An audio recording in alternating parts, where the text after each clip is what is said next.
Ghar English. Now we will discuss the most important MCQs from English language.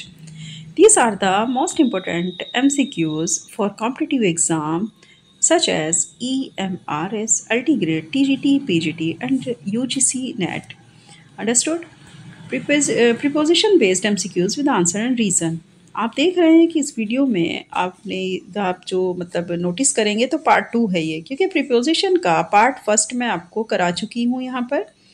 आज हम preposition के ही और अच्छे क्वेश्चंस लेकर के आए हैं आपके लिए। मोस्ट इम्पोर्टेंट क्वेश्चन है, विद रीज़न हम आपको बताएंगे कि यहाँ पर यही प्रीपोजिशन क्यों यूज़ हो रही है। तो आज का ये सेशन और आज की वीडियो आपके लिए बहुत ज़्यादा मोस्ट इम्पोर्टेंट है। बिना स्किप किए पूरी वीडियो देखिएगा, क्योंकि साथ में रीज़न भी बताए जा रहे हैं ताकि आपको दूसरे अगर इसी बेस पर कोई और दूसरा स्टेटमेंट आ जाता है या किसी और दूसरे तरह का सेंटेंस आ जाता है तो आपको उसे अटेम्प्ट करने में किसी तरह की भी कोई भी डिफ़िकल्टीज ना आए। चलिए लेट्स स्टार्ट नाउ, शुरू करते हैं।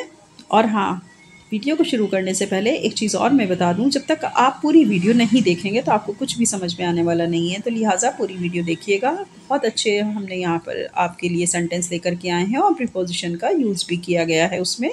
साथ ही चैनल को लाइक सब्सक्राइब शेयर करिए ज़्यादा से ज़्यादा, ताकि जो स्टूडेंट्स हमारे अपनी सेल्फ स्टडी कर रहे हैं उनको इस चैनल से और इसकी वीडियो से बहुत ज़्यादा बेनिफिट्स हों। ओके, चलिए अब शुरू करते हैं देर ना करते हुए। Question number 26।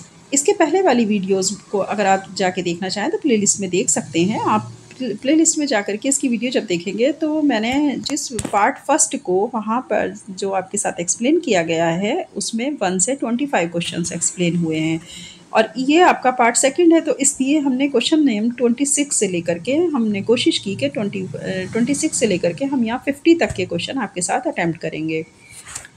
Okay, question number 26। The picture is hanging dash the wall. Option in, over, on, at.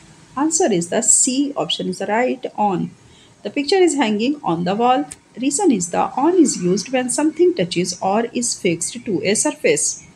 On का यूज़ तब किया जाता है, मैंने इसके पहले भी आप ऑन का यूज़ देख चुके हैं। ऑन का यूज़ किया जाता है जब दो चीज़ों का सरफेस आपस में टकरा रहा हो या दो चीज़ों का सरफेस आपस में टच हो रहा हो। जब कोई दो चीज़ें आपस में फिक्स होती हैं या टच होती हैं तो इस तरीके से वहाँ पर यूज़ किया जाता है on. The picture is hanging on the wall is the right. Question number 27। I prefer tea dash coffee.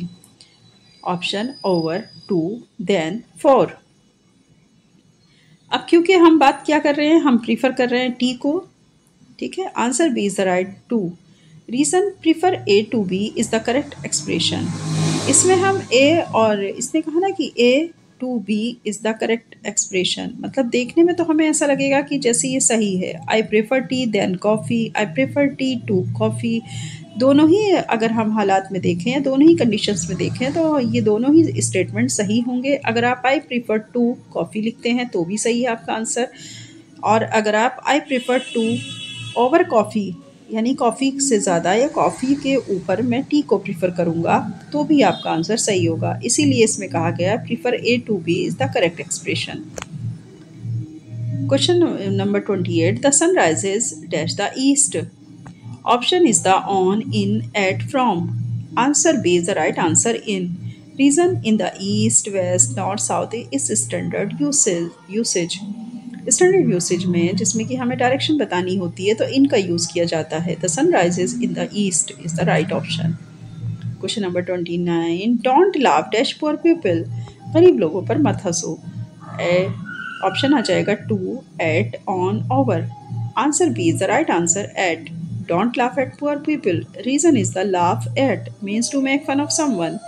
Laugh at का यूज़ इसलिए किया जाता है जब कोई किसी का मजाक उड़ाता है तो उसके लिए लाफ एट का यूज़ किया जाता है। Question number 30। I congratulated him dash his success. मैं कॉन्ग्रेट करता हूँ उसको उसकी सक्सेस के लिए। A option is the for, B on, C to, D at. Answer B is the right answer, on his success. Reason, congratulate on is the correct phrase. अगर हम phrase की बात करें तो कॉन्ग्रेचुलेट ऑन ही इसका सही फ्रेज़ है, इसलिए यहाँ पर यूज़ किया जाता है correct congratulation of on. Okay,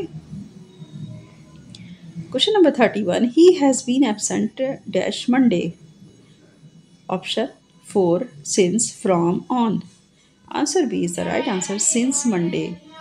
He has been absent since Monday. Reason since is used with a point of time. Point of time को जब हमें कहीं पर शो करना होता है या यूज़ करना होता है तो उसके लिए सिंस यूज़ किया जाता है। He has been absent Monday, वे मंडे से एबसेंट है या मंडे से एबसेंट हो चुकी है या हो रही है। आप किसी भी तरह से इसके सेंस को ले सकते हैं। तो reason is the since. He has been absent since Monday. Question number 32, the child was sleeping dash the bed. Option in, at, on, to. अब बात फिर वही सरफेस की आ जाती है। तो reason on the bed shows A flat surface under someone, यानी अगर सरफेस हमारे टच हो रहे हैं आपस में और दोनों के सरफेस फ्लैट हैं तो आप ऑन द बेड का यूज़ करेंगे। The child was sleeping on the bed. Question number 33, he divided the money dash he to his two sons. उसने अपने पैसे को बांट दिया दो बेटों के बीच में। आपसे बात यहाँ पर हो रही थी, अगर दो बेटों से ज़्यादा होते तो आप एमंग का यूज़ करते। अब क्योंकि बिटवीन यूज़ होगा, दो ही बेटे हैं, जब यहाँ पर टू पर्सन्स होते हैं तो उनके बीच के रिलेशनशिप को दिखाने के लिए हम बिटवीन का यूज़ करते हैं। तो reason between is use for two persons, दो लोगों के लिए हम बिटवीन यूज़ करेंगे। Okay. Question number 34, they live dash India. Option at, in, to, at, to, in, into. Answer C is the right answer, in. Reason in is use for countries and large areas. बड़े area या country के लिए हम इनका use करते हैं। तो they live in India. Question number 35, the bird flew dash the tree. Option है आपके upon, above, over, beyond. Answer C is the right answer, over. Reason, over means movement from one side to another side above something. जब कोई चीज़ एक जगह से दूसरी जगह जा रही होती है, मूवमेंट कर रही होती है, लेकिन वो मूवमेंट ऐसा हो जो उसे क्रॉस कर रहा हो, यानी कि अबव कर रहा हो, उसके ऊपर से जा रहा हो, तो हम ओवर का यूज़ करेंगे। The bird flow over the tree. चिड़िया उड़ रही थी या चिड़िया उड़ती है पेड़ों के ऊपर से। 36, question number 36, he is junior dash me. Option than, to, from, over. He is junior to me. To me is the right answer because words like junior, senior, superior, inferior take to. ये ध्यान रखिएगा कि answer B to क्यों है ज़रूरी या क्यों हम इसको टू ही लगाते हैं। उसका रीज़न ये है कि वर्ड्स लाइक जूनियर, जूनियर के लिए, सीनियर के लिए, सुपीरियर के लिए, इन्फीरियर के लिए हमेशा टू का यूज़ किया जाता है। यहाँ पर जूनियर टू आया है, सीनियर भी आ सकता है, senior to me, superior to me, inferior to me. इस तरह करके इनमें से कुछ भी आएगा तो आप टू का ही यूज़ करेंगे। Question number 37, he went dash the room. Option in, into, at, upon. Answer B is the right answer, into. Reason, into shows motion from outside to inside. मैं इसके पहले भी हमने बताया था कि इनटू हमेशा ऐसे मोशन को शो करता है जो बाहर से अंदर की तरफ हो रहा हो। तो बाहर से अंदर की तरफ क्या हो रहा है कि वह गया अपने रूम में, तो रूम में गया, into the room. Question number 38, the postman knock dash the door. Option to, at, on, over. Postman knock कर रहा है डोर के ऊपर, तो क्या आना चाहिए? Answer B is the right answer, at, knock at. Reason is the knock at is use for entry request. Entry request के लिए हमेशा ध्यान रखिएगा नॉक एट वर्ड यूज़ होता है, यानी नॉक के साथ एट वर्ड यूज़ होगा, ना कि on. Question number 39, the students are waiting the teacher. Option at, to, for, about. Reason, wait for means to expect someone or something. जब हम किसी के आने की उम्मीदें लगाते हैं तो वो हमारे लिए फिर वेट फॉर का यूज़ होगा, क्योंकि फॉर के लिए, waiting for the teacher. Students उम्मीदें लगा रहा है कि टीचर आएगा, तो स्टूडेंट वेटिंग फॉर यानी इंतज़ार कर रहे हैं किसका? टीचर का। तो ये उनके लिए एक्सपेक्टेड है कि वो आएगा ही, तो आप इसके लिए यहाँ पर फॉर का यूज़ करेंगे। Question number 40, she smile dash me. Option on, at, to, for. Answer B is the right answer, at. अभी इसके पहले भी हमने आपको बताया था कि लाफ के साथ भी एट आता है, स्माइल के साथ भी एट आएगा। Reason, smile at is use when directing a smile toward someone. जब हम किसी को देखकर सीधे ही मुस्कुरा देते हैं तो smile at. Question number 41, the ball is the dash the box.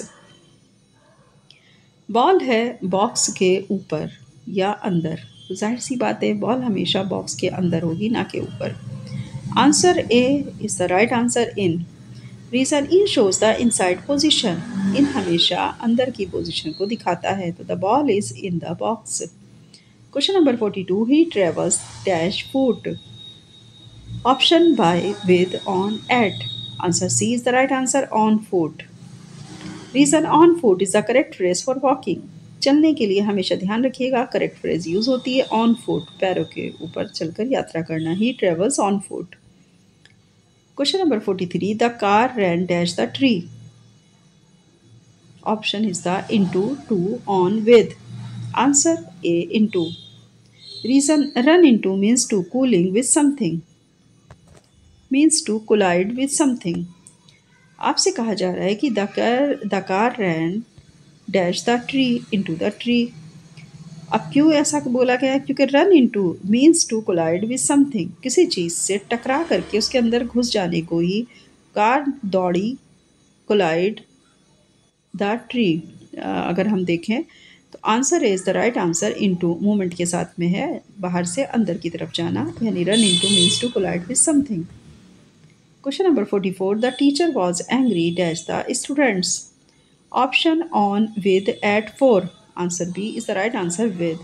The teacher was angry with the students. Reason angry with is used for people. लोगों के लिए हमेशा ध्यान रखिएगा कि angry with यूज़ होगा, लेकिन अगर कोई दोस्त किसी दोस्त के साथ में नाराज़ है या एक व्यक्ति किसी दूसरे व्यक्ति से नाराज़ है, तब हमने आपको बताया था, तब अगर हम यूज़ करेंगे तो एंग्री टू मी, जैसा इसके पहले भी हम एक स्टेटमेंट पढ़ चुके हैं। लेकिन यहाँ पर क्योंकि बहुत सारे लोग हैं, बहुत सारे स्टूडेंट्स हैं, तब हम एंग्री विद का यूज़ करेंगे। Question number 45, he is senior dash मी। अभी हम इसको करके आ रहे हैं, तो हमेशा ध्यान रखिएगा सीनियर, जूनियर, इन्फीरियर, सुपीरियर के लिए टू यूज़ होता है। तो answer B is the right answer to me. Reason senior to is the correct identity usage. Question number 46, she is fond dash music. Option in, of, on, with. Answer B is the right answer of. Fond of, ये भी ध्यान रखिएगा जब हमें किसी चीज़ का शौक़ होता है या किसी चीज़ के लिए हमारे अंदर एकदम दीवानगी होती है, तो उसके लिए हम फॉन्ड ऑफ का यूज़ करते हैं। Reason fond of means having a liking for something, किसी चीज़ को बहुत ज़्यादा हद तक पसंद करना ही फॉन्ड ऑफ के यूज़ किया जाता है। तो she is fond of music, तो वह म्यूज़िक को बहुत ज़्यादा शौकीन है। Question number 47, don't cry dash spoiled milk. Option over, on, about, for. Answer is the right answer over. A option is the right. Reason, the phrase cry over spoiled milk means regret something uselessly. Cry over spoiled milk, इसका means ये हुआ कि आप पछता रहे हो कुछ ऐसा काम करके जो कि बेकार हो गया, यानी आपने अच्छे के लिए किया लेकिन वो फिर भी बेकार हो गया। तो don't cry over spoiled milk. Okay. Question number 48, he is capable dash doing this work. Option is the of, to, for, in. Answer is the right answer of. He is capable of doing this work. वह योग्य है इस काम को करने के लिए। Reason, capable of means having the ability to do something. जब किसी पर्सन के अंदर कोई एबिलिटी होती है उस काम को करने की, तो उसे capable of के रूप में पढ़ा जाता है और किया जाता है। मतलब capable of ही आप यहाँ स्टेटमेंट को लिखेंगे, तो ये आपका जो है सेंटेंस सही रहेगा, capable of doing this work. ध्यान देना कि एबिलिटी को दिखाने के लिए हम कैपेबल ऑफ का यूज़ करते हैं। Question number 49, we arrive dash the airport in time. Option at, on, to, in. अब क्योंकि हमें एक करेक्ट टाइम को दिखाना है तो यहाँ पर एट का यूज़ होगा। Reason, arrive at is use for small places, airport, station. Airport हो या स्टेशन हो, जब छोटी जगहों पर पहुंचने के लिए हम यूज़ करेंगे कि हाँ हम पहुंच चुके थे टाइम में, मतलब हमारे पास पूरा जो भी हमें टाइम मिला था उस टाइम के अंदर ही हम एयरपोर्ट के ऊपर पहुंच चुके थे, तो एट आएगा, एट द एयरपोर्ट, क्योंकि एयरपोर्ट एक छोटी जगह है। Airport in time. Arrive at is use for small places, ये ध्यान रखिएगा, अराइव एट हमेशा छोटी जगहों के लिए यूज़ किया जाता है। Question number 50, she is married dash a doctor. With, to, at, bye.